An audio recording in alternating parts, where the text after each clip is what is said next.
চলো ইডলি স্ট্যান্ড ছাড়াই আজ আমি তোমাদের ইডলি বানিয়ে দেখাবো।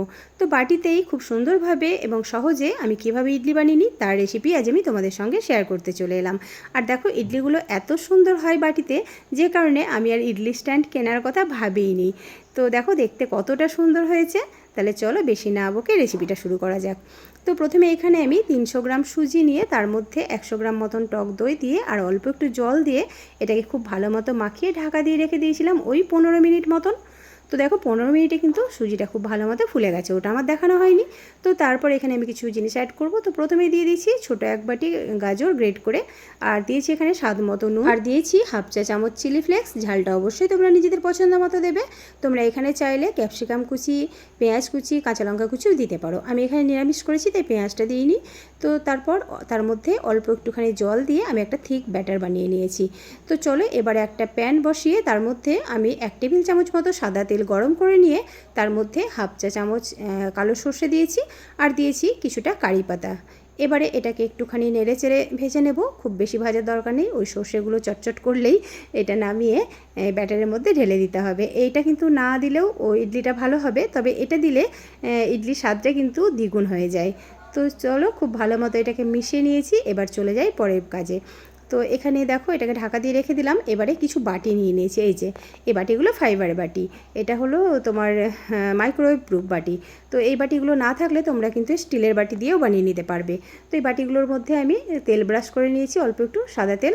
তারপর ব্যাটারের মধ্যে এবার দিয়ে দিয়েছি 1 চা চামচ মতন বেকিং পাউডার, আর দিয়েছি ওই 1/4 চা চামচ বেকিং সোডা, আর তার মধ্যে অল্প 1 চামচ জল দিয়ে এটাকে আমি খুব ভালো মতো মিশিয়ে নিয়েছি। তো এই বেকিং সোডা আর বেকিং পাউডারের বদলে তোমরা কিন্তু এখানে ইনো ব্যবহার করতে পারো। তো যেটাই দেবে সেটা কিন্তু সব থেকে শেষে দেবে, সব কিছু রেডি করে নিয়ে তারপর। তো দেখো ব্যাটারটা আমার একদম রেডি হয়ে গেছে, খুব বেশি ঘনও না আবার পাতলাও না। তো এইদিকে বাটিগুলো তেল ব্রাশ করা ছিল, তার মধ্যে আমি হাফ বাটি করে ব্যাটারটা দিয়ে দিলাম। এখানে ফুলে এটা ডাবল হয়ে যাবে, তাই ফুল বাটি দেওয়া যাবে না। তো সমস্ত বাটিতে ব্যাটারগুলো নিয়ে নিয়েছি। এবারে এটাকে একটুখানি ট্যাপ করে নেব যাতে ভেতরে হাওয়াটা বেরিয়ে যায়। তো দেখো এদিকে আমি আগের থেকেই কড়াইয়ে জল বসিয়ে দিয়েছিলাম ফুটতে, এই যে জলটা গরম হয়ে গেছে। এবারে এর মধ্যে আমি একটা ঝাঁঝরি থালা বসিয়ে দিলাম।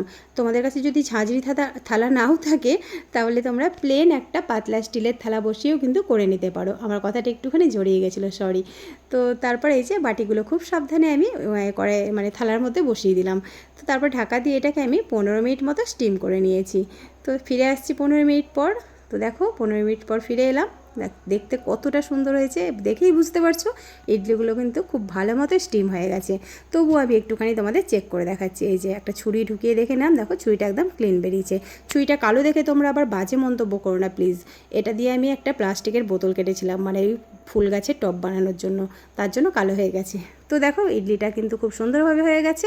আর একটুখানি ভাবটা বেরিয়ে গেলেই এটাকে আমি বের করে নিচ্ছি। দেখো বের করাটা কত সহজ, হাত দিয়ে এরমভাবে একটুখানি চাপ দিলেই কিন্তু ইডলিটা খুব সহজে বেরিয়ে এসেছে। এই দেখো কত সুন্দর হয়েছে। আর তোমরা যদি স্টিলের বাটিতে করো তাহলে একটা ছুরি দিয়ে ধারটা একটুখানি খুলে নিলেই কিন্তু বেরিয়ে আসবে খুব সহজে। তো দেখো দেখেই বুঝতে পারছো কতটা সুন্দর হয়েছে দেখতে, আর এটা খেতে কিন্তু অসাধারণ লাগে।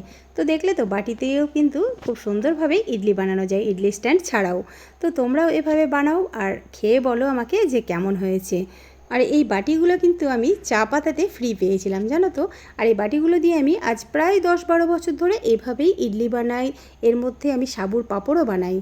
তো রেসিপি কেমন লাগলো অবশ্যই জানিও, ভালো লাগলে একটা লাইক কমেন্ট শেয়ার করে দিও, আর আমার চ্যানেলটি সাবস্ক্রাইব করে পাশে থাকার অনুরোধ রইল। যারা ফেসবুক থেকে দেখছো প্লিজ একটু ফলো করে দিও, আর যারা আবার ইউটিউব থেকে দেখছো তারা আমার ইউটিউব চ্যানেলটা একটুখানি সাবস্ক্রাইব করে আমার পাশে থেকো। ধন্যবাদ সবাইকে, খুব ভালো থেকো, সুস্থ থেকো, টাটা।